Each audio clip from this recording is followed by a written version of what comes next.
with us, we have two panelists who, in their own experience, have been going through the journey of decentralization.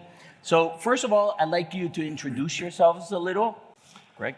Greg Chew, founder, CEO of QPQ AG.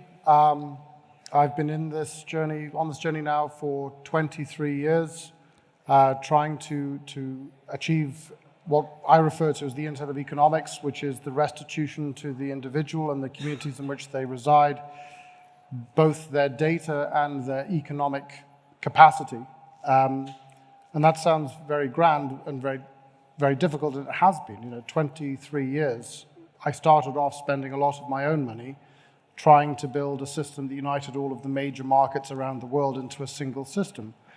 And ultimately, the problem with that system was it was massively centralized. So in order to get the major actors to work with it, they just wouldn't, because you've got this massive single point of failure, and no matter how well regulated or covered you are or how much capital you have, ultimately, that's a massive concentration of power.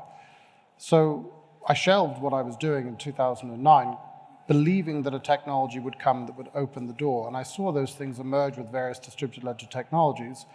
And I made the erroneous assumption that given that they were getting hundreds of millions of dollars, they were going to actually build a blockchain that worked, but nobody did. So I focused my time on how we might get to a state of being able to, and the team that I assembled, in terms of how we might actually be able to bring whole assets on-chain completely to the satisfaction of any regulator, and also restore data to the individual, but understand that those individuals don't exist as islands, they exist within a context of a wider world with big data sets against which we make a lot of our decisions. Unfortunately, nobody did solve the blockchain problem.